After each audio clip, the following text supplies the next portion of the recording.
A world on the brink of change. The age into which this story opens was neither peaceful nor openly violent, but something far more dangerous, a time of uneasy balance. Across vast stretches of land, old powers still ruled with confidence born of centuries. Their banners flew from stone fortresses, their laws were carved into marble, and their authority seemed as permanent as the mountains themselves. Kings, councils, and emperors believed history had already chosen its winners. Yet beneath this rigid surface, the world was quietly shifting. Empires had grown fat on their own success. Roads stretched for thousands of miles, connecting cities rich with trade and culture. Markets bustled with merchants selling silk, grain, iron, and ideas. Temples and courts echoed with speeches celebrating order, stability, and tradition. To the ruling class, this was the height of civilization, a carefully maintained system that promised security in exchange for obedience. But stability can be deceptive. What looked like order from the capital felt like suffocation in the provinces. In distant villages and border towns, people whispered different stories. Farmers struggled under crushing taxes demanded to fund distant wars they did not understand. Young men were conscripted into armies to defend borders they had never seen. Laws written in the language of elites felt foreign and unjust to those who lived by older customs. The empire's reach was long, but its understanding was shallow. The rulers saw unity, the people felt uniformity forced upon them. Technology, once a tool of control, began to spread beyond its intended limits. Improved weapons, faster communication routes, and new methods of organization quietly empowered those outside the centers of power. Blacksmiths experimented with stronger alloys. Messengers carried not just orders, but news of unrest, rebellion, and alternatives to the existing order. Ideas traveled faster than armies ever could. And ideas, once unleashed, are impossible to contain. A new generation was coming of age, men and women who had never known a world without imperial rule, yet felt no loyalty to it. They questioned traditions their parents had accepted without protest. Why must authority be inherited? Why must wealth flow upward while hunger spread below? Why must obedience be absolute even when leadership was flawed? These questions were dangerous, not because they were violent, but because they were reasonable. The old powers responded as they always had, with ceremonies, proclamations, and displays of strength. Parades marched through capital streets. Coins were minted bearing the faces of rulers, symbols of continuity and control. Laws were tightened, punishments made harsher, dissent labeled as treason. The message was clear: the world was not changing, and anyone who claimed otherwise was an enemy of order. Yet fear often wears the mask of confidence. In the halls of power, advisors spoke in careful tones. Reports arrived describing increased unrest in the outer regions, minor riots, tax revolts, desertions from the army. Nothing serious, the generals said, nothing the empire could not handle. After all, it had survived worse, or so they believed.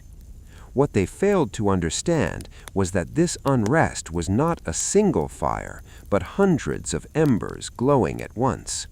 Religion, too, played its part in the coming transformation.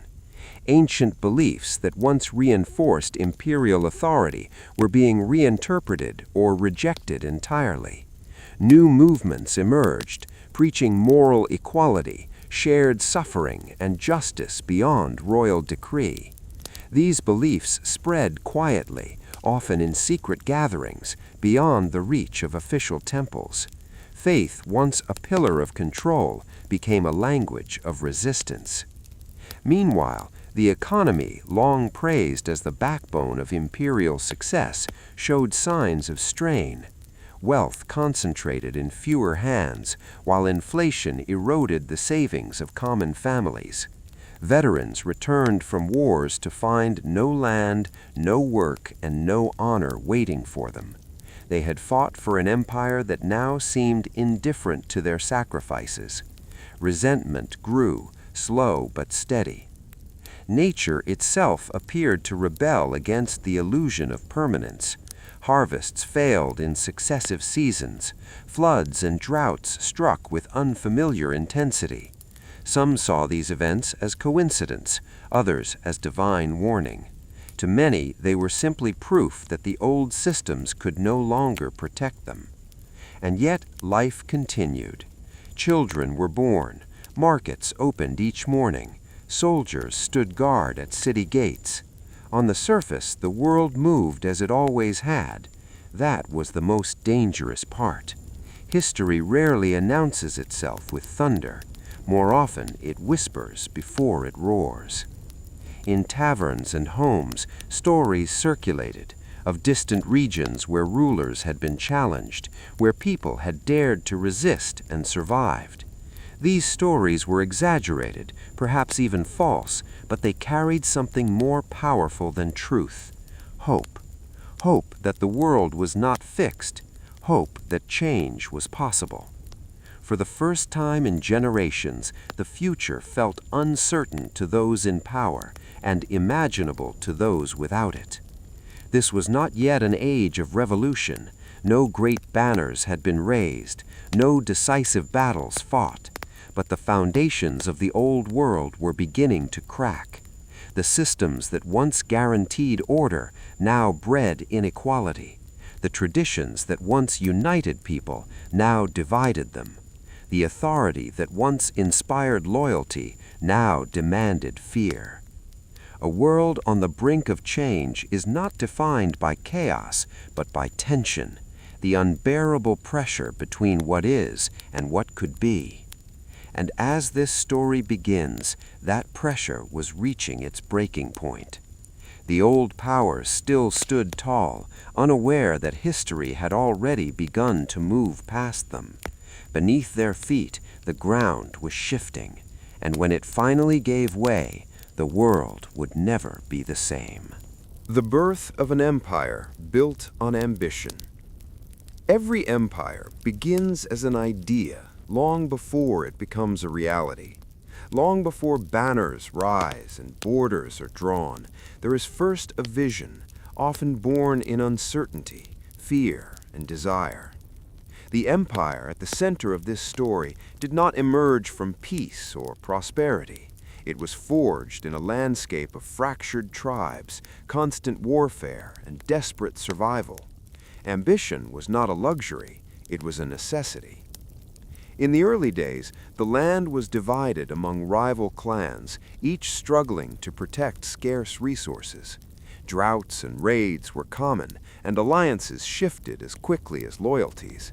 Strength determined survival, but strength alone was never enough. What set the future empire apart was not just its weapons, but its ability to imagine something larger than the next battle. At the heart of this transformation stood a leader, not a king by birth, but a strategist by instinct. His name would later be carved into stone and spoken with reverence, but at the time he was simply a man who understood the power of unity. Where others saw enemies, he saw potential allies. Where others sought conquest, he sought control. He promised safety to those who followed him, land, protection, and purpose to the displaced and the defeated. In an age of chaos, this promise was irresistible. Yet vision alone does not build empires. Greed played its role, just as survival did. As the coalition grew, so did its appetite.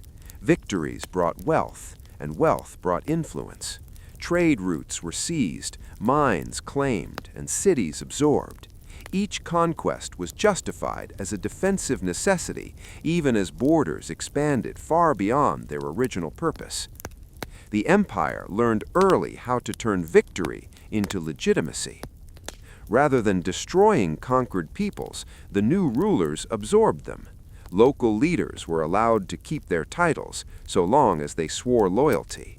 Taxes replaced plunder. Laws replaced brute force. The empire presented itself not as a conqueror, but as a stabilizer in a violent world. To many, this felt like progress. But progress always has a price. The first capital city rose at the crossroads of major trade routes, chosen not for beauty, but for control. Stone walls encircled markets and administrative halls. Roads radiated outward like veins, carrying goods, soldiers, and orders to the far edges of the growing realm. This was no accident. Infrastructure became the empire's most effective weapon. As the empire expanded, it developed a powerful narrative about itself. Official histories described its rise as inevitable, even divinely favored. Poets and scholars were sponsored to glorify unity, order, and destiny. The story was simple. Before the empire, there was chaos. After it, civilization. And people believed it, because in many ways it was true. Banditry declined along imperial roads. Standardized weights and currencies boosted trade. Courts provided predictable justice, replacing the arbitrary rule of local warlords. For common citizens, life under imperial rule often meant stability they had never known. Yet beneath this surface of order, ambition continued to shape every decision. The ruling elite grew increasingly distant from the hardships that had once driven them. Wealth accumulated in the capital, flowing upward through taxation and tribute. The empire's leaders spoke of unity, but lived apart, surrounded by luxury made possible by distant labor. Survival instincts that once protected the people now served only the powerful. The army, once a defensive force, became a symbol of imperial pride. Military service was praised as the highest honor, but the reality was brutal. Soldiers marched into unfamiliar lands, fighting wars framed as necessary but motivated by expansion.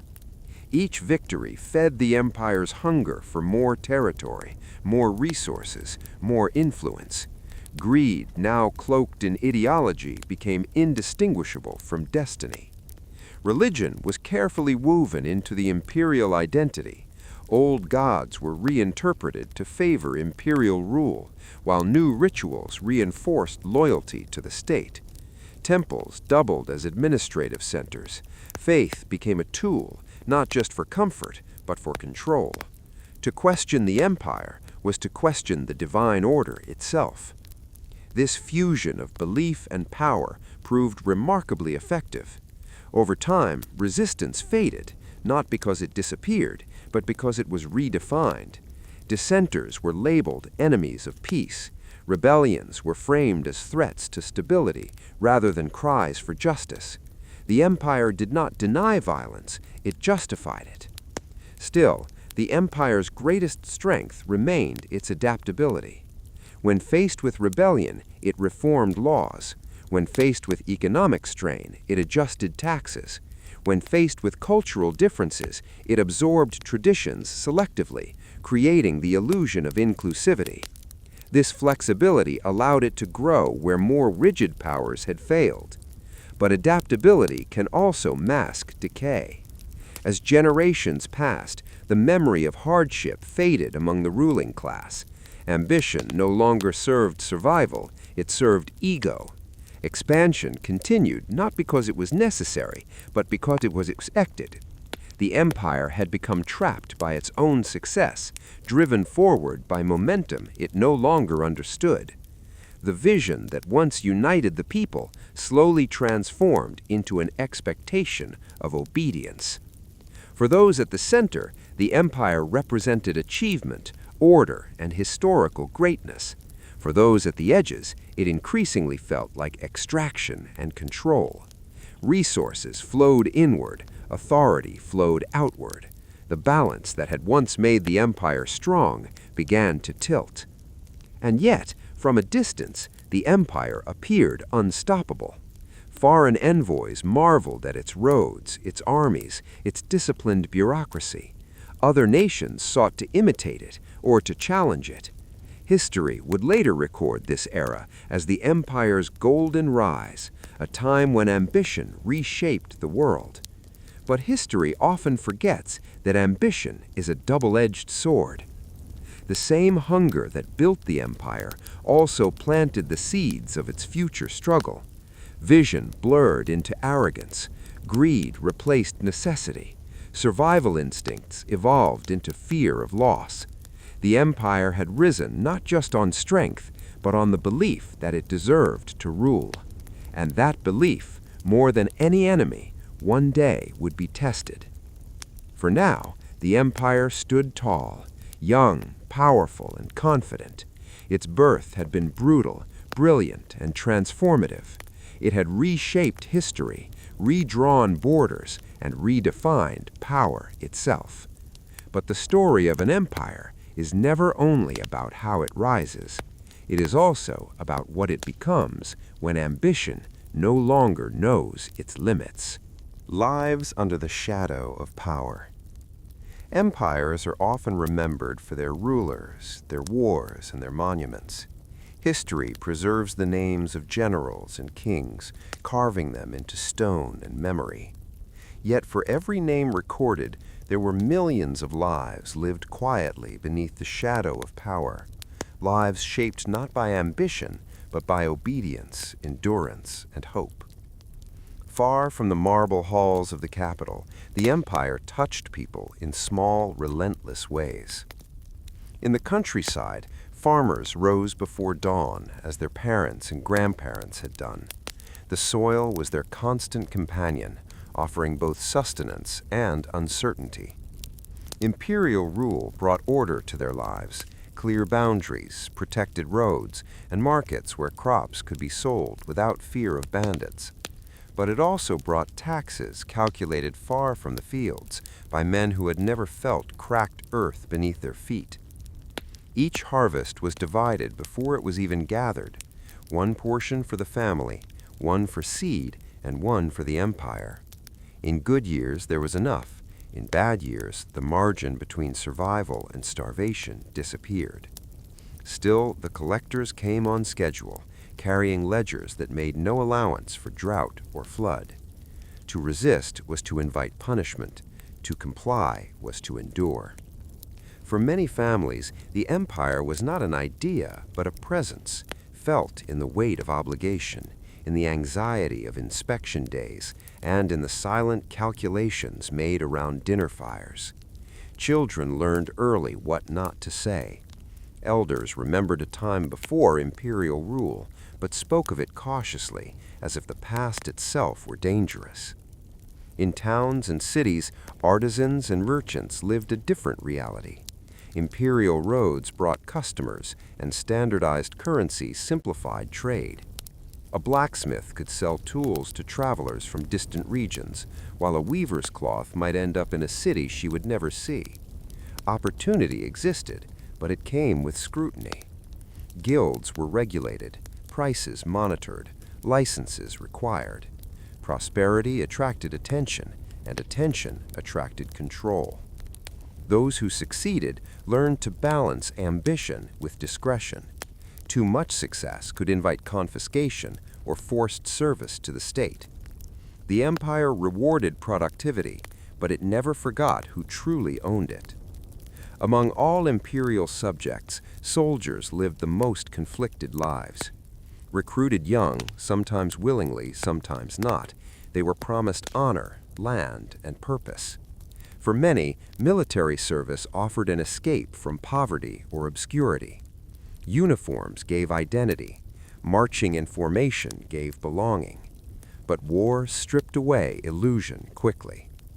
Soldiers spent long months away from home, crossing landscapes they barely understood. They fought people who looked like them, spoke similar languages, and wanted the same simple things, safety and dignity. Battles were chaotic, brutal, and often pointless. Victories were celebrated by commanders, losses were buried by the ranks. Loyalty was demanded absolutely, yet rarely returned. Those who survived returned changed. Some carried scars visible and hidden. Others returned to find their land sold, their families displaced, their promised rewards delayed or denied. The empire honored sacrifice in speeches, but its gratitude was often symbolic rather than material. Families bore the cost of empire in quieter ways. Mothers waited years for sons who might never return. Wives learned to manage farms and shops alone, their authority temporary and conditional. Children grew up without fathers, raised on stories of duty and honor that felt increasingly hollow. The empire called this necessary. Families called it loss. In the cities, life under imperial rule was louder but no less controlled. Public festivals celebrated imperial victories, drawing crowds into carefully orchestrated displays of unity. Music, food, and spectacle offered brief escape from daily pressures. Attendance was encouraged, absence was noticed. Surveillance was subtle but constant. Informants blended into crowds. Conversations were measured. Humor was cautious. People learned to read expressions, to understand which opinions were safe and which were dangerous. Trust became selective. Even within families, silence sometimes felt safer than honesty. Yet humanity persisted. In private moments, people found ways to resist, not through rebellion, but through preservation. Old songs were sung softly at night. Stories of ancestors were passed down in coded language. Traditions survived in kitchens, in rituals, in names given to children. These small acts of cultural memory became quiet defiance against erasure. Faith also evolved under imperial pressure. Official temples preached loyalty and order, but in homes and hidden gatherings, beliefs took on different meanings. Prayers asked not for imperial victory, but for protection, justice, and freedom. Spiritual life became a refuge, a space beyond the law's reach. For many, the empire was neither wholly evil nor wholly benevolent. It was a system, immense, impersonal, and unavoidable. It brought peace to some and suffering to others, often at the same time. People learned to live within its contradictions, adjusting expectations rather than challenging reality. But living under power changes how people see themselves. Generations grew up measuring worth through service and obedience. Identity became tied to usefulness. To be a good subject was to be invisible, compliant, productive. Dreams narrowed. Ambitions were reshaped into what was permitted, not what was possible. Still, beneath this acceptance, something stirred. A soldier questioning why wars never ended. A farmer wondering why the land no longer felt like his own. A merchant asking why success required silence. These thoughts were rarely spoken, but they accumulated, shared in glances, in half-finished sentences, in the tone of stories told to children.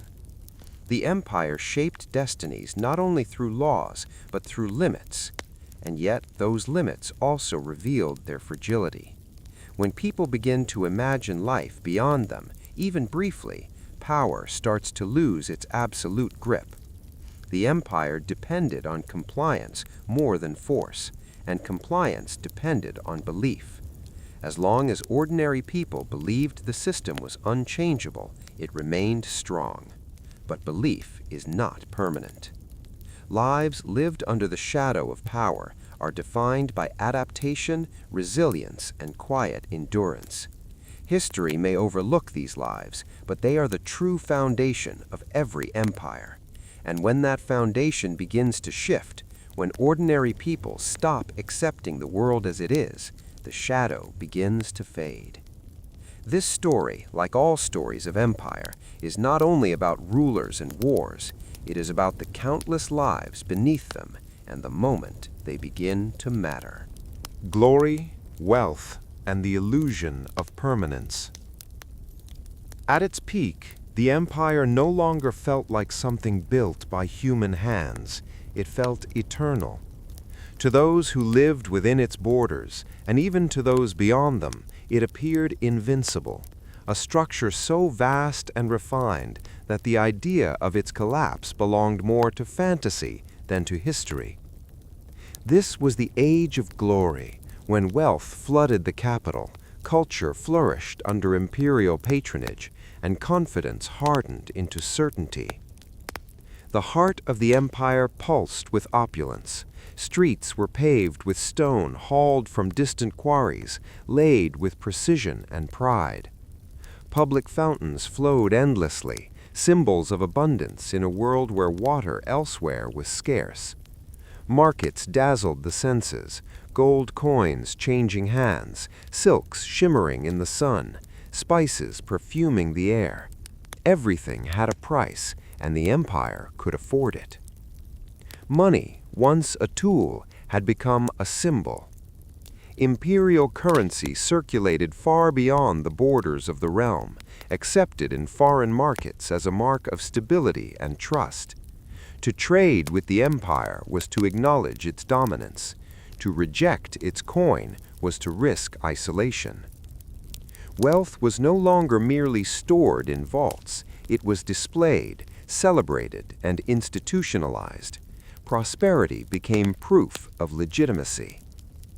Culture thrived in this atmosphere of abundance.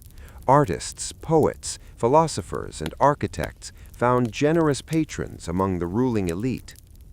The empire told its story through grand epics and monumental art, always placing itself at the center of human progress.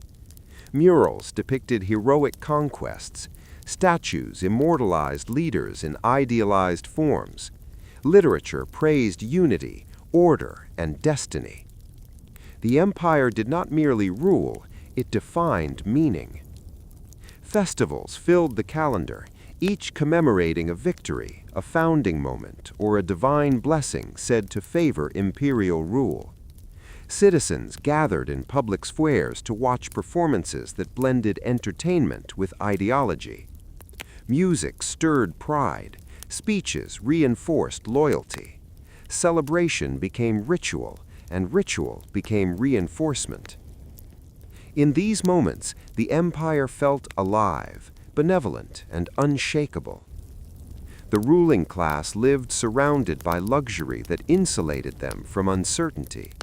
Their children were educated in academies where history was carefully curated, teaching that the empire's rise was inevitable and its endurance assured. Failure was discussed only in relation to past rivals who had underestimated imperial strength. Collapse was not a lesson, it was a warning aimed at others. Confidence became doctrine. The military, too, reflected this belief in permanence. Armies marched in perfect formation, their armor polished, their banners immaculate. Fortresses guarded borders that no longer felt threatened. Veterans paraded through cities as living symbols of dominance.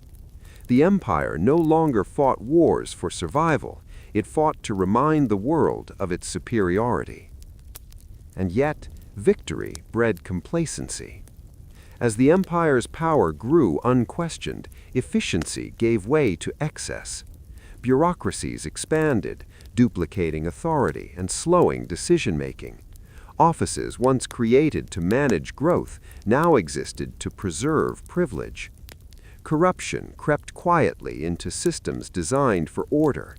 But these flaws were masked by wealth and dismissed as minor inconveniences. After all, what empire so powerful could be undone by inefficiency? In the provinces, imperial glory looked different. Roads and aqueducts stood as undeniable achievements, bringing trade and stability. But they also served as constant reminders of who controlled the land. Taxes increased to fund new monuments and festivals far from the fields and workshops where the wealth originated. Still, resistance was rare. Prosperity, even unevenly distributed, kept unrest manageable. People accepted inequality as the cost of greatness. Foreign observers marveled at the empire's reach. Envoys returned home describing a civilization unmatched in organization and influence. Some sought alliance, others imitation, a few quiet resistance, but none doubted the empire's dominance. It had become the standard against which all others were measured. To challenge it openly seemed foolish. Religion reinforced this sense of destiny. Official doctrines framed imperial success as evidence of divine favor. The gods, it was said, had chosen this empire to bring order to the world. Temples grew richer, rituals more elaborate. Faith and state merged seamlessly, creating a moral shield around authority. To question the empire was to question the cosmic order itself. Such beliefs were powerful and dangerous. The illusion of permanence settled deeply into the collective consciousness. Generations grew up knowing only imperial rule, unable to imagine a world without it. The empire was not a phase of history, it was history. Its borders felt as fixed as geography, its laws as natural as gravity. This belief shaped behavior. Leaders planned decades ahead, confident their policies would be inherited by successors within the same system. Architects designed buildings meant to last centuries. Scholars wrote as if the empire would be their audience forever. Even critics assumed reform, not collapse. But permanence is an illusion sustained by momentum. Beneath the surface of wealth and celebration, pressures accumulated quietly.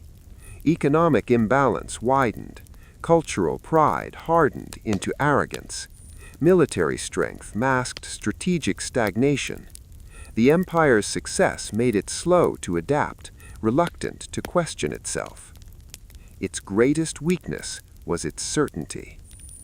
Those at the center mistook stability for invulnerability. They believed complexity guaranteed survival, not realizing it also created fragility.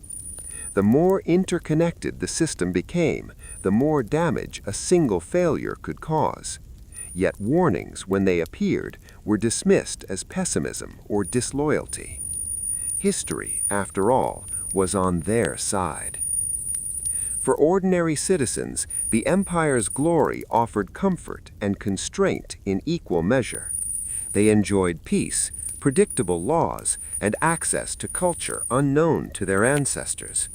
But they lived within boundaries defined by imperial ambition. Freedom existed, but only within the space allowed by authority. Still, as long as the empire prospered, most saw no reason to question it. That is the power of wealth and spectacle. They distract from imbalance, soften the edge of injustice, and transform control into pride.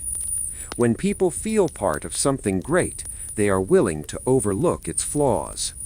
And so, the empire shone brightest, just before its vulnerabilities became visible. The illusion of permanence did not mean collapse was imminent. It meant collapse was unimaginable. And in history, that is often the most dangerous moment of all. The empire stood at its peak, rich, confident, admired, and unquestioned. Its achievements were real, its influence undeniable. It had shaped the world in its image, and believed that image would last forever. But empires do not fall when they are weak. They fall when they believe they cannot. Cracks in the foundation. Long before the empire faced serious threats from beyond its borders, it began to weaken from within. The signs were subtle at first, easily dismissed amid wealth and celebration. To the casual observer, the empire still appeared strong, orderly, and prosperous. But beneath the polished surface, its foundation was quietly fracturing, strained by political corruption, moral decay, and conflicts that no army could easily defeat. Power, once earned through vision and discipline, had become inherited and hoarded.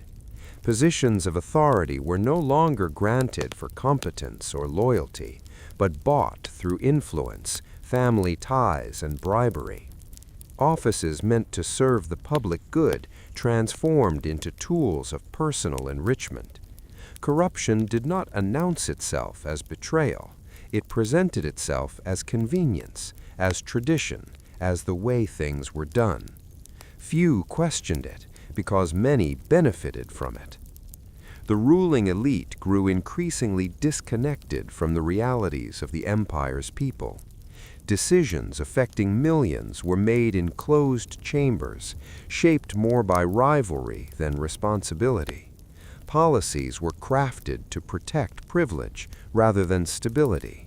Those who spoke of reform were marginalized, accused of undermining unity in dangerous times. The empire prized loyalty, but confused it with silence.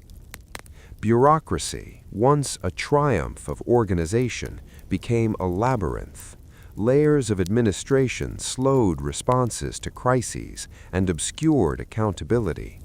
When problems arose, famine, unrest, economic strain, no one could clearly determine who was responsible. Blame shifted endlessly, while action stalled. Inefficiency became normalized, hidden behind formal procedures and ceremonial language. At the heart of this decay was fear. Fear of losing power, status, and control. Moral decline followed closely behind political corruption. Laws remained strict, but enforcement grew selective. The powerful operated above the rules they imposed on others. Justice, once predictable, became negotiable. Punishments varied not by crime, but by influence. For ordinary citizens, the legal system no longer represented fairness, it represented risk. Trust eroded quietly. Religious institutions, once moral anchors, were not immune. Clerics aligned themselves with political factions, blessing policies that served authority rather than conscience. Faith became performative, stripped of its ethical challenge. Public rituals continued, but their meaning hollowed out. Morality was preached loudly and practiced selectively. Hypocrisy became invisible through repetition. Internal conflict deepened as factions within the empire competed for dominance. Political rivals sabotaged one another, not through open confrontation, but through manipulation and rumor. Military leaders sought personal glory over strategic necessity. Regional governors prioritized local power over imperial cohesion. Unity remained the official narrative, but division became the lived reality. These conflicts drained the empire's strength. Resources were diverted inward, used to suppress dissent rather than invest in reform. Surveillance expanded, laws tightened, yet repression treated symptoms, not causes. Each act of control created new resentment, feeding a cycle of mistrust. The empire responded to cracks in its foundation by painting over them, convinced that appearance mattered more than integrity. The people noticed. Ordinary citizens began to feel the shift. Taxes increased without explanation. Services declined. Officials demanded compliance but offered little protection. Soldiers were deployed not against foreign threats, but against domestic unrest. The line between order and oppression blurred. The empire still claimed legitimacy, but it no longer felt just. Perhaps most damaging was the loss of shared purpose. In earlier generations, citizens believed they were building something meaningful together. Now that belief fractured. The empire became something to endure rather than contribute to. Civic pride turned into quiet cynicism. Participation became performative. People followed the rules, but no longer believed in them. Even the military, once the empire's most disciplined institution, showed signs of strain. Promotions favored loyalty over merit. Supplies disappeared through corrupt channels. Commanders competed for favor rather than effectiveness. Soldiers sensed the disconnect, fighting for leaders they no longer trusted. Discipline remained, but morale did not. The empire's greatest vulnerability was not rebellion, but indifference. When people stop believing a system can be fixed, they stop trying to defend it. They comply, but only minimally. They obey, but without conviction. In such an environment, stability becomes fragile, dependent on momentum rather than commitment. History often records collapse as sudden. In reality, it begins as a slow erosion of values. When corruption is tolerated, it spreads. When morality is compromised, it loses authority. When conflict replaces cooperation, institutions weaken from the inside out. The empire still stood, impressive and powerful. Its armies were intact, its borders secure, its cities thriving, but its foundation, built on trust, purpose, and shared responsibility, was cracking. And cracks do not announce collapse. They widen silently under pressure until the structure they support can no longer bear its own weight. By the time enemies would arrive at the gates, the empire's greatest battles had already been lost in council halls, courts, temples, and the hearts of its people. The empire did not fall because it was attacked. It would fall because it forgot why it existed in the first place. The spark that ignited rebellion. Revolutions rarely begin with grand declarations or armies marching beneath raised banners. More often, they begin with something small, an injustice so ordinary that it might have passed unnoticed in another time. In this empire, already weakened by corruption and quiet resentment, it took only a single moment to transform simmering discontent into open resistance. The spark came in a provincial city far from the capital, a place long overlooked by imperial planners. It was not rich nor strategically vital, but it was densely populated and heavily taxed. For years, its people had complied, grumbling in private while continuing their daily routines. They had learned that survival depended on silence. That silence ended with an arrest. A local official, acting under a new imperial decree, ordered the detention of a respected merchant accused of withholding taxes. The charge itself was unremarkable. Such arrests happened regularly. What made this one different was the man who was taken. He was known not for wealth, but for fairness, someone who extended credit to struggling families, who funded repairs to public wells, who mediated disputes without demanding bribes. When soldiers dragged him from his shop in broad daylight, the crowd did not disperse. At first, the resistance was only words, questions shouted from doorways, protests spoken too loudly to ignore. The officer in charge, eager to demonstrate authority, responded with force. A soldier struck an elderly man who stepped forward. The blow was swift, unnecessary, and witnessed by dozens. That moment changed everything. The crowd surged, not with weapons, but with outrage. Stones were thrown. A banner bearing imperial symbols was torn down. The soldiers, unprepared for resistance, retreated. By nightfall, the incident had spread through the city, not as rumor, but as shared experience. The empire called it a disturbance. The people called it a line crossed. Word traveled along the same roads that once carried imperial control. Merchants told the story in neighboring towns. Soldiers whispered about it in camps. Religious leaders referenced it in carefully coded sermons.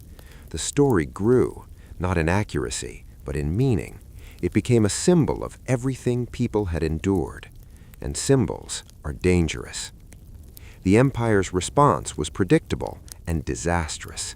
Rather than investigate the incident, authorities doubled down.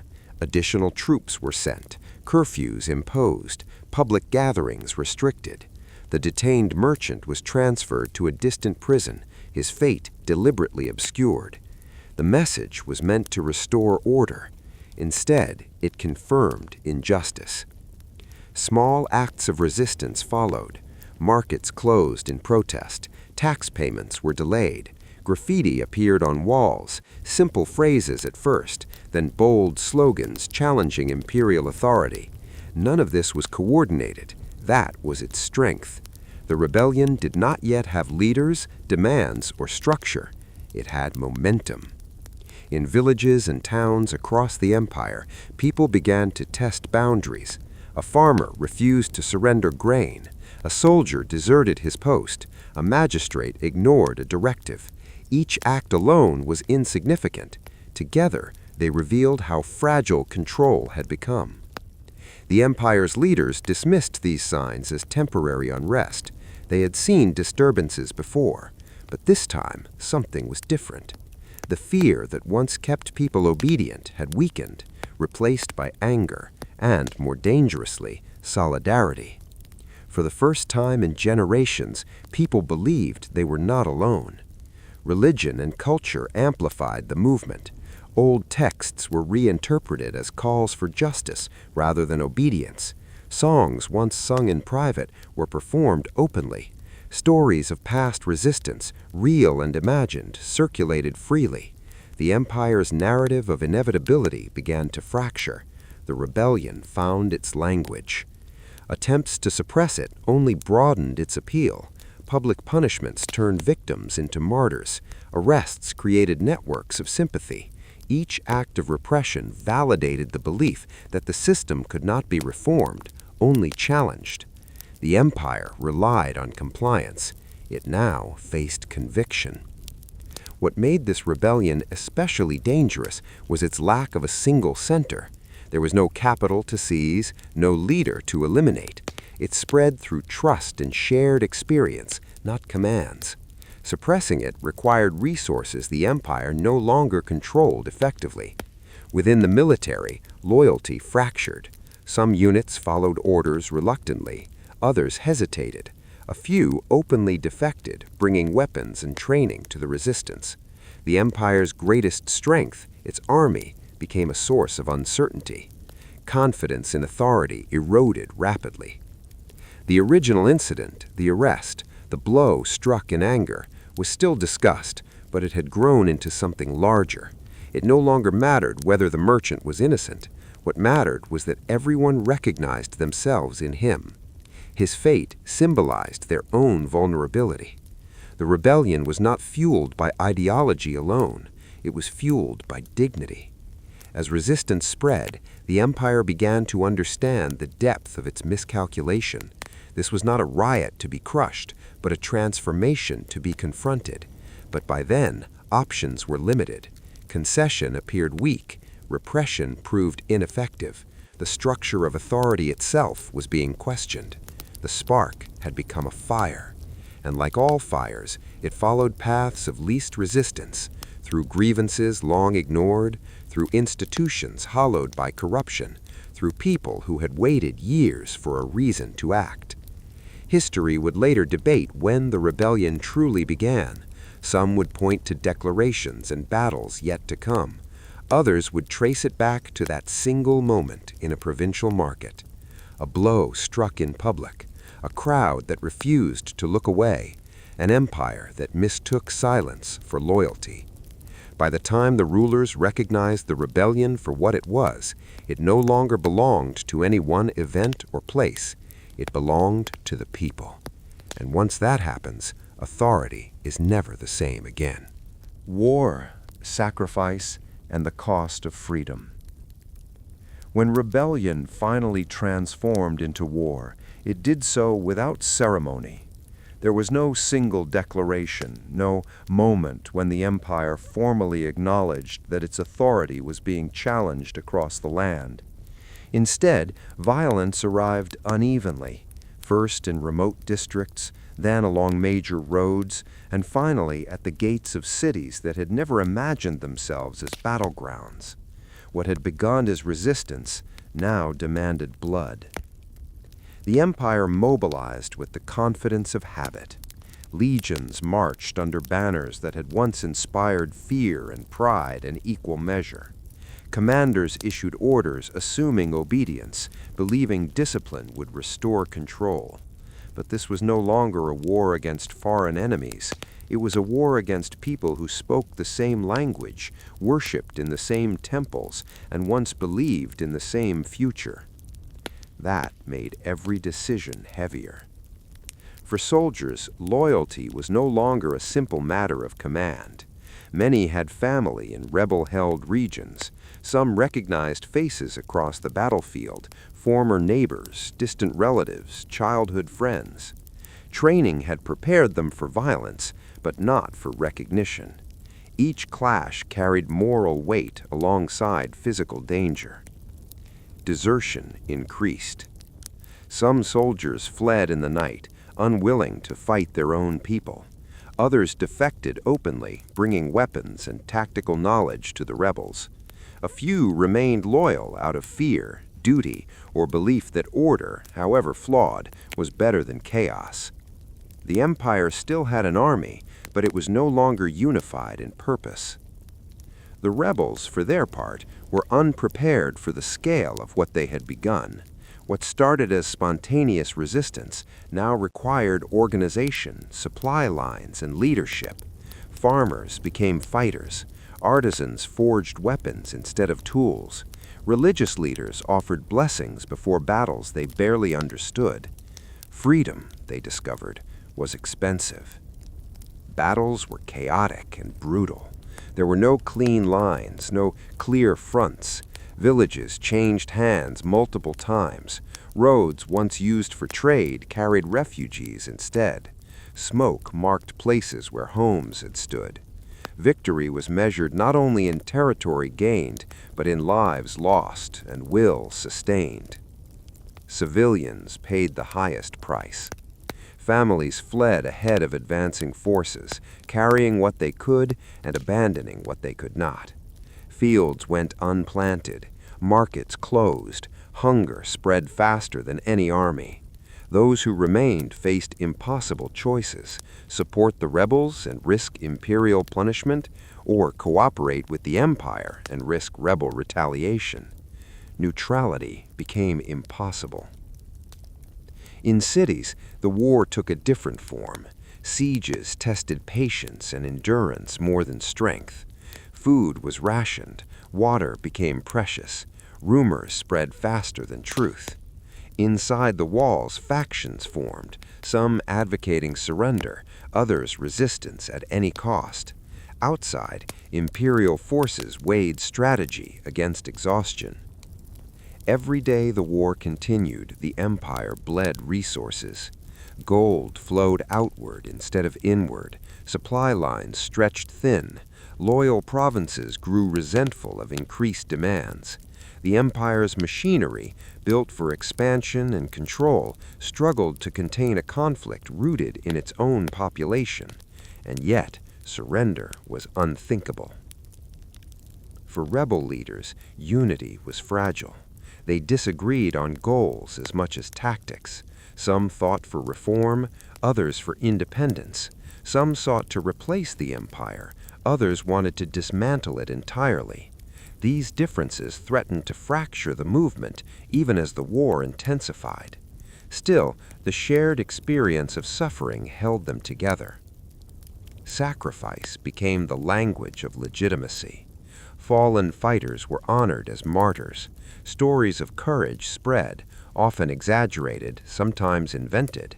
Hope was sustained not by certainty of victory, but by refusal to return to the old order. Freedom, even undefined, was worth the risk.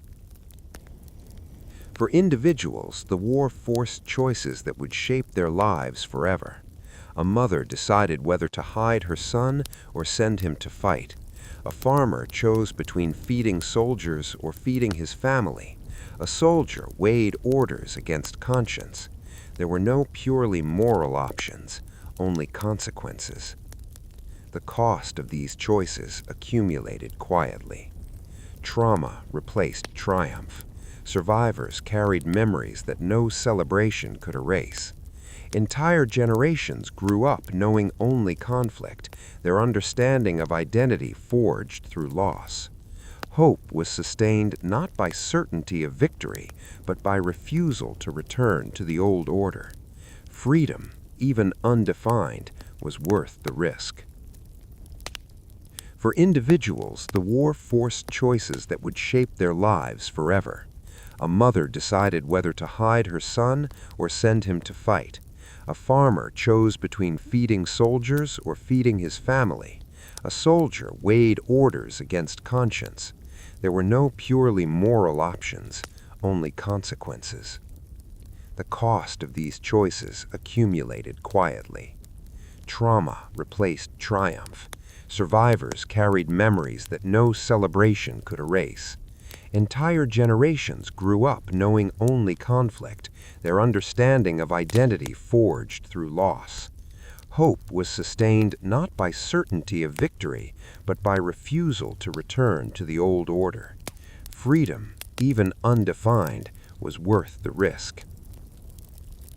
For individuals, the war forced choices that would shape their lives forever. A mother decided whether to hide her son or send him to fight. A farmer chose between feeding soldiers or feeding his family. A soldier weighed orders against conscience. There were no purely moral options, only consequences. The cost of these choices accumulated quietly. Trauma replaced triumph. Survivors carried memories that no celebration could erase.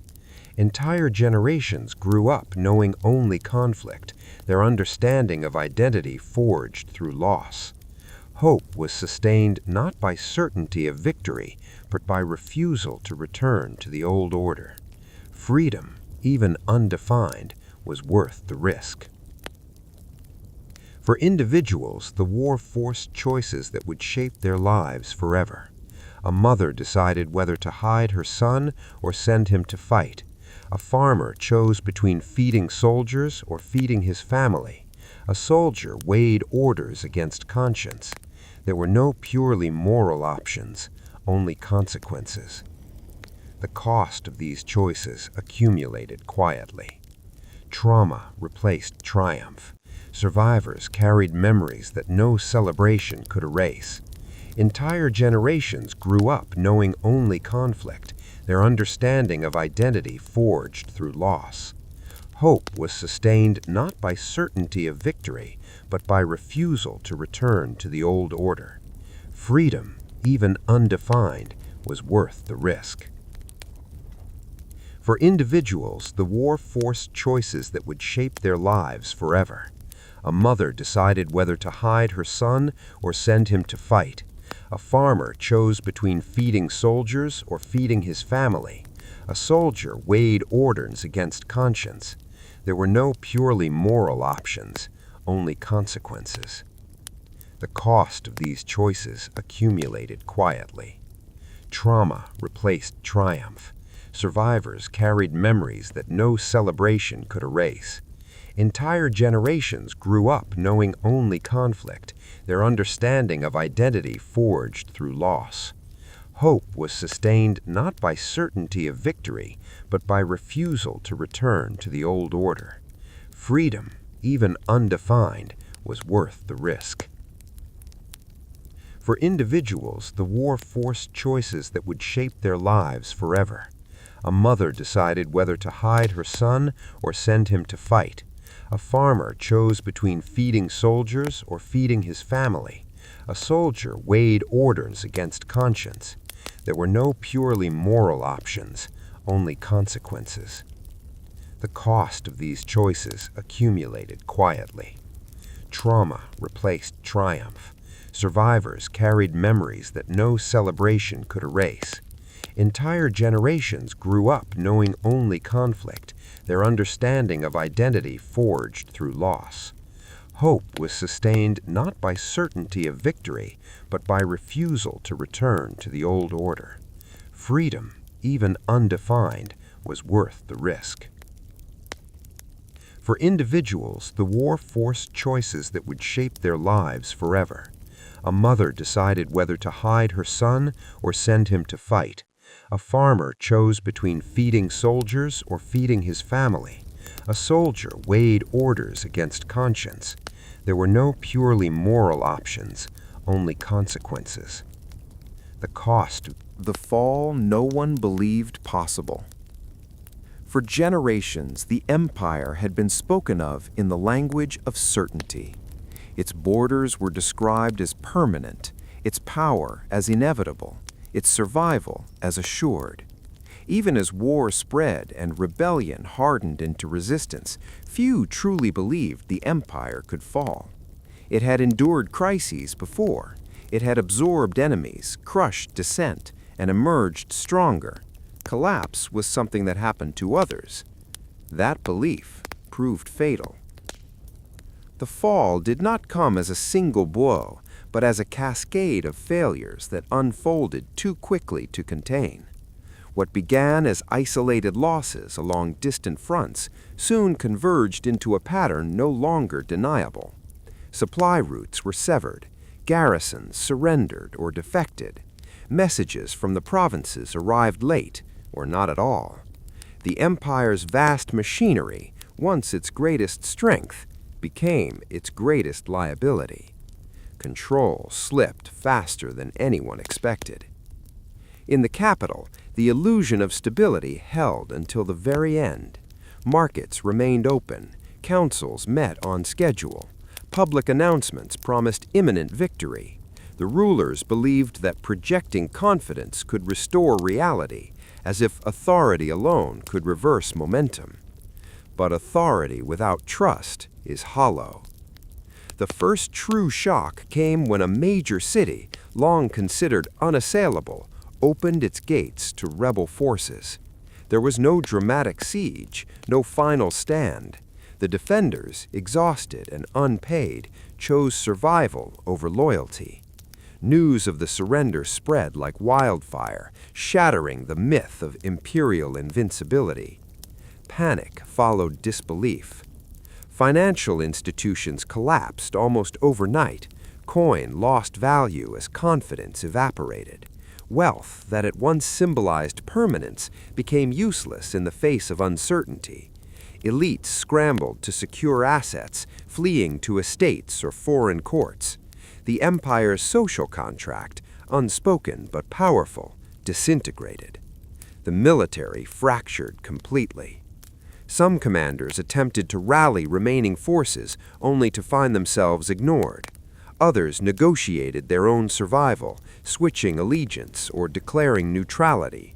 Units turned on each other, old rivalries resurfaced. Discipline, once enforced by shared belief, vanished. The empire could no longer defend itself. As rebel forces advanced toward the capital, resistance was sporadic and disorganized. Fortresses that had stood for centuries fell not through assault, but abandonment. Roads designed to project power now carried refugees fleeing imperial centers. The symbols of dominance, statues, banners, inscriptions, were torn down or left to decay. The world watched in disbelief. Foreign nations, once cautious and deferential, moved quickly to exploit the vacuum. Borders were redrawn, alliances shifted, long-suppressed ambitions resurfaced. The empire's fall did not simply end a regime, it destabilized an entire geopolitical order. History accelerated.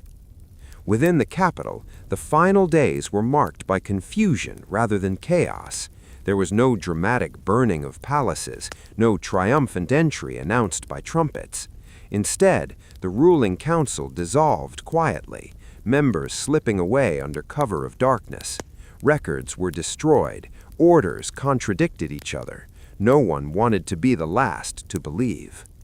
When rebel forces finally entered the city, they found a hollow victory. The seat of power was intact, but empty. The institutions that had governed millions were shells, their authority already dissolved. What remained was not conquest, but inheritance, an immense broken system, now in unfamiliar hands. The empire had fallen without a final battle. For ordinary people, the collapse was both terrifying and liberating. Laws ceased to function, taxes went uncollected, soldiers vanished from checkpoints. The rules that had shaped daily life for generations simply ended. Freedom arrived not as celebration, but as uncertainty. What now? Some communities organized quickly, forming councils and militias. Others descended into chaos, old grievances erupting without imperial restraint. Justice became local, uneven, and improvised. The absence of power revealed both humanity's capacity for cooperation and its hunger for dominance. The empire's legacy lingered everywhere. Its roads, laws, language, and culture did not disappear with its fall. They shaped the new order, even as people rejected imperial authority. Former subjects debated what to preserve and what to abandon. The empire was gone, but its influence endured. For those who had believed in its permanence, the fall was personal. Elders struggled to understand a world without imperial structure.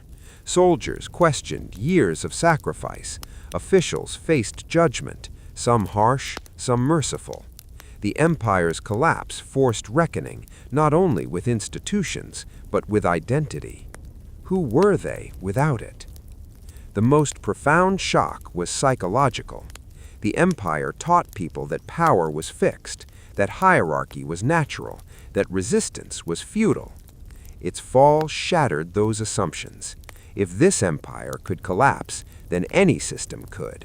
Authority was revealed as conditional, not eternal. That realization changed everything. History rewrote it in real time. Scholars scrambled to explain it. Poets mourned it. Victors debated how to define it. But those who lived through it understood something simpler.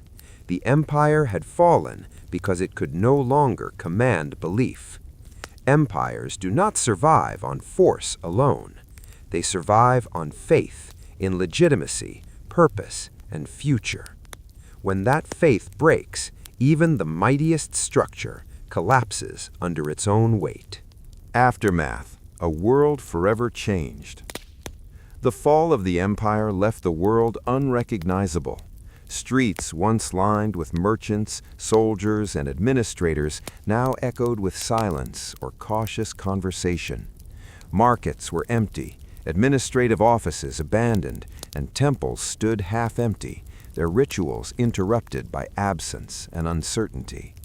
For generations, people had understood life only through the framework of imperial rule. Now that framework had collapsed, leaving millions to navigate chaos and possibility alike. In villages, survival became the first priority. Families returned to abandoned fields, salvaged what they could from collapsed structures, and shared stories of loss and resilience. Crops had been neglected during the years of rebellion and war. Winter approached quickly, and the threat of famine lingered. Communities that had once depended on imperial stability now relied on their own resourcefulness, pooling labor and food in ways that blurred old hierarchies. For some, the collapse was liberating. Freed from the heavy burden of taxes, conscription, and rigid control, ordinary people began to experiment with self-governance. Councils formed, often informal at first, to settle disputes, redistribute resources, and maintain order. Decisions were made collectively, and authority was earned rather than imposed. For many, this was the first experience of agency in decades, a glimpse of autonomy that had been denied under imperial rule. Yet freedom came with cost. Without the centralized structures of the empire, security was precarious. Banditry and opportunism surged in some regions. Former soldiers, trained in war but now unemployed, sometimes turned to violence to feed themselves or assert dominance. The delicate balance between liberty and lawlessness became a daily challenge, requiring negotiation, compromise, and constant vigilance. Urban centers faced different trials. The capital, once the heart of administration and culture, was a city of ruins and improvisation. Wealthy families had fled, leaving estates and warehouses empty. Bureaucrats, previously symbols of stability, struggled to adapt to a world without the imperial hierarchy they had depended upon. Yet, amid destruction, new institutions emerged. Local leaders, community elders, and former activists stepped forward to fill power vacuums, experimenting with governance on a scale they had never imagined. Survivors grappled with memory and trauma. Those who had fought in the rebellion, or the war that followed, bore scars that were both physical and psychological. Soldiers recalled the faces of friends lost in battle. Civilians mourned family members who had died in sieges or during famines, and children had grown up amid violence and instability. These personal losses were compounded by the collapse of the structures that had once promised protection, justice, and continuity. Healing was slow, uneven, and deeply necessary. Cultural identity shifted in this period as well. The empire's symbols, statues, banners, monuments were removed or repurposed. Public festivals, once devoted to imperial victories, were replaced by new celebrations honoring local heroes, harvests, and the resilience of ordinary people. Scholars and artists turned their focus from glorifying rulers to exploring lived experience, documenting stories of endurance, tragedy, and courage. Oral histories became a vital bridge between generations, preserving lessons that had been ignored under centralized control. Economically, the world transformed. Trade networks disrupted by war slowly reconnected, often along new routes managed by local authorities or independent guilds. Currency, lost by the collapse of the empire, was supplemented by barter, local coins, and newly minted forms of exchange. Communities that had once depended entirely on imperial logistics learned to produce, distribute, and manage resources autonomously. Economic recovery was uneven, but it cultivated resilience and innovation in ways centralized rule had never allowed. The psychological aftermath was profound. For decades, people had internalized imperial authority, believing that obedience was survival and rebellion impossible. Its collapse forced a reevaluation of power, legitimacy, and agency. Ordinary citizens discovered that they could challenge authority, that collective action mattered, and that history was not determined by rulers alone. This consciousness, born in crisis and sustained in rebuilding, would shape the political and cultural landscape for generations. Survivors also confronted moral reckoning. Those who had collaborated with the empire, whether by choice or necessity, faced judgment. Some were ostracized, others prosecuted, while still others were reluctantly reintegrated into communities for the sake of stability. Rebel leaders wrestled with their own choices, reflecting on the human cost of war and the lines crossed in pursuit of freedom. Justice, often improvised, became a central concern in shaping the new order. Despite the hardships, hope persisted. Children born during or after the collapse grew up without imperial oversight, learning instead through communal experience and local governance. Education, previously standardized and heavily censored, became more accessible and decentralized.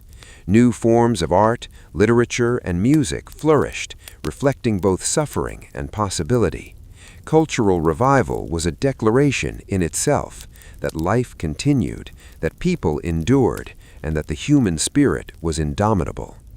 The world had been forever changed. Formerly distant regions now communicated and collaborated in ways that had not existed under the empire. Old rivalries persisted, but alliances emerged across previously rigid boundaries. Societies were more fluid, more responsive to local needs, and more capable of self-determination. The collapse had destroyed certainty, but it had created space for experimentation, growth, and new social contracts. In reflection, the aftermath revealed the duality of human experience in times of collapse. Pain and loss were inescapable. Hunger, displacement, and grief shaped daily life. Yet opportunity, agency, and hope grew alongside devastation. Communities learned to navigate the tension between chaos and creation, and survivors discovered that rebuilding was itself a form of freedom. The empire had dominated the world for centuries, shaping lives, laws, and expectations. Its fall was dramatic, sudden in the eyes of history, and devastating to those who depended upon it. Yet out of that destruction arose a new world, one where power was no longer absolute, where ordinary people discovered capacity for agency, and where resilience became the measure of legacy. In the ruins of old palaces, former streets of commerce, and abandoned barracks, life found new rhythms. Children played amid shattered walls, farmers cultivated fields once neglected, and artisans produced goods for neighbors rather than distant rulers.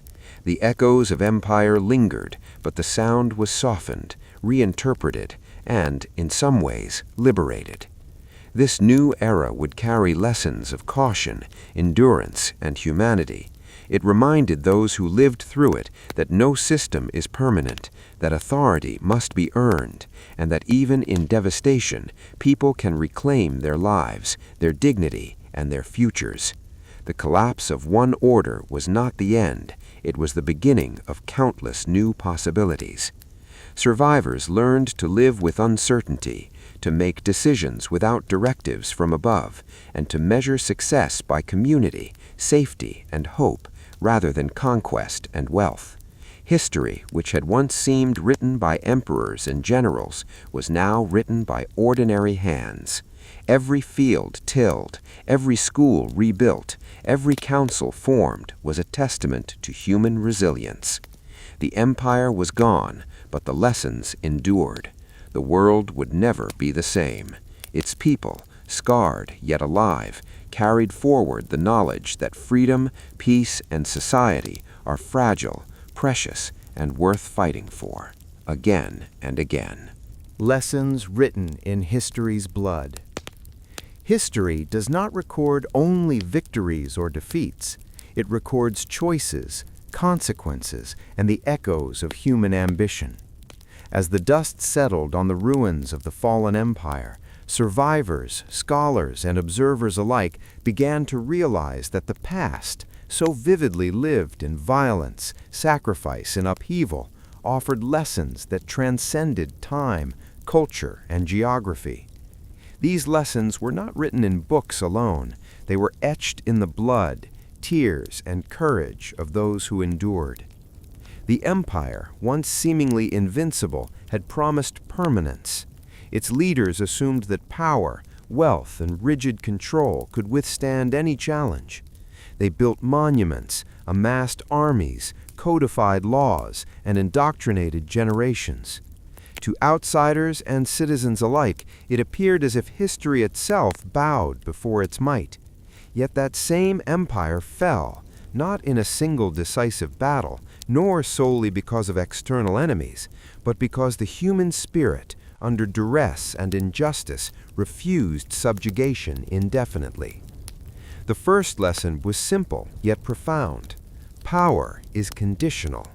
Authority may appear absolute when structures are vast and enforcement rigid, but it exists only as long as those subjected to it consent, at least passively, to its rule.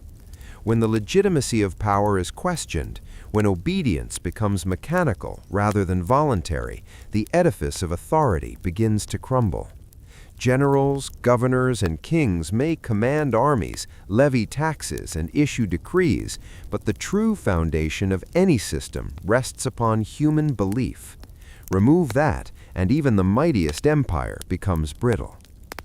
The second lesson emerged from the experience of resistance. Courage and collective action are transformative. In small towns, villages, and cities, ordinary individuals, merchants, farmers, artisans, and soldiers became actors in shaping history. Their choices, once invisible against the grandeur of empire, became decisive.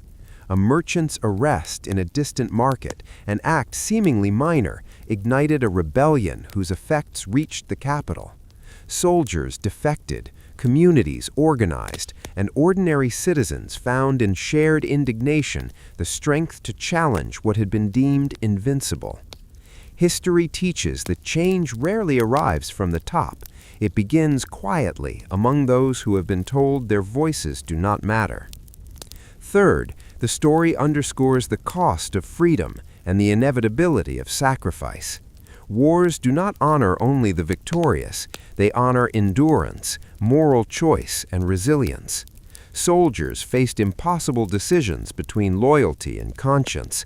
Civilians weighed survival against defiance, and families navigated ethical dilemmas that reshaped generations. Freedom was not delivered by decree, it was taken, defended, and painfully negotiated in streets, fields, and homes. The human cost of liberation is often invisible in grand narratives, yet it is in these stories that history's lessons are written most clearly. Fourth, corruption and moral decay are cancerous to any society. The empire fell not because its enemies were stronger, but because its internal foundations were compromised. Bureaucracies bloated, officials exploited their positions, laws were selectively enforced, and moral authority eroded quietly over decades.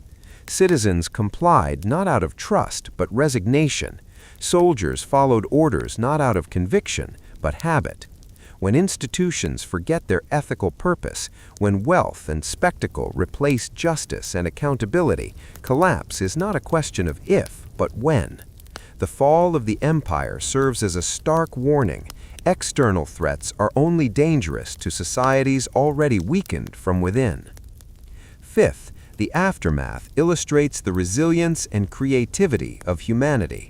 Amid ruins, survivors rebuilt communities, restored trade, and reimagined governance. Without imperial oversight, local councils, informal alliances, and cooperative networks emerged.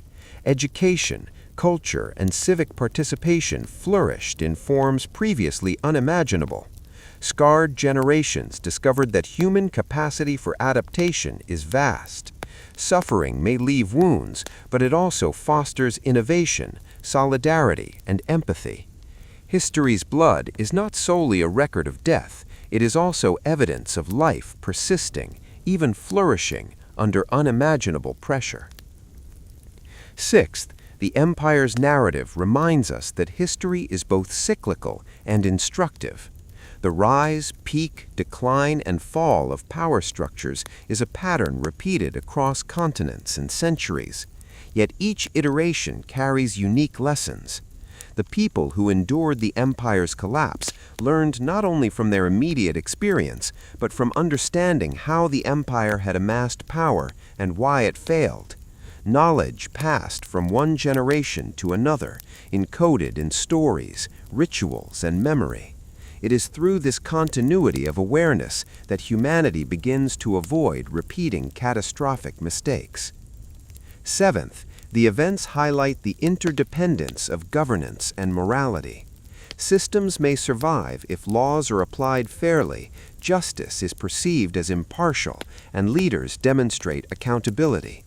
When these principles erode, compliance becomes superficial, and societal cohesion begins to fray.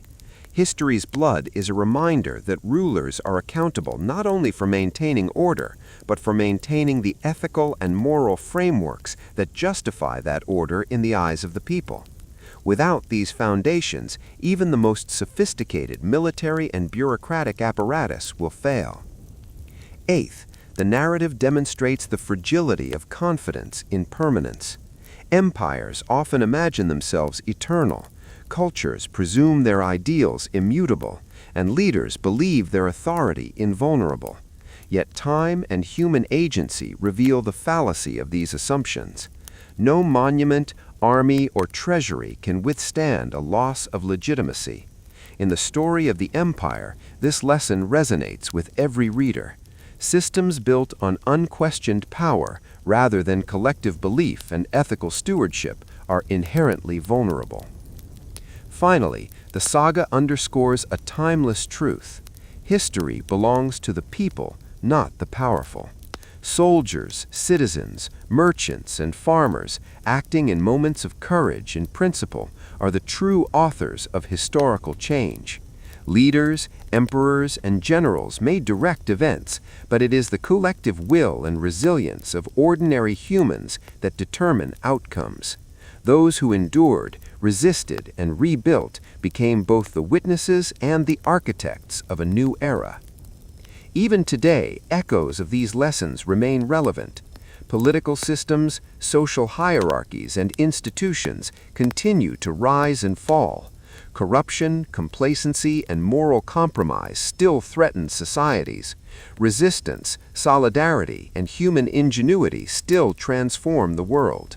By studying history, by remembering the sacrifices and choices of those who lived under power and emerged into freedom, modern societies gain guidance. Authority must be accountable, justice must be impartial, and human dignity must be preserved. The empire's story, etched in both grandeur and tragedy, reminds us that power is temporary, but the lessons it leaves endure. Freedom is costly, yet possible. Resistance is dangerous, yet necessary. Human resilience is fragile, yet unstoppable. These truths, recorded in blood, sweat, and tears, echo across centuries. They are warnings, inspirations, and reminders that the past is never inert. It lives within us, shaping decisions, values, and the very course of our collective future. Ultimately, history teaches that while empires rise and fall, humanity endures. The lessons written in the blood of centuries are timeless. That justice, accountability, courage, and compassion are the pillars upon which civilizations may survive. That ignorance, greed, arrogance, and cruelty inevitably sow the seeds of collapse, and that ordinary people, even under extraordinary oppression, possess the capacity to reclaim their world, redefine their society, and build futures unimagined by those who once ruled them. In the quiet aftermath, as survivors tilled fields, restored homes, and educated children, one truth remained undeniable. The empire may have fallen, but the knowledge, memory, and resilience of its people would shape every generation thereafter. History's blood was not a mere record of destruction, it was a compass guiding humanity toward wisdom, vigilance, and the enduring pursuit of freedom.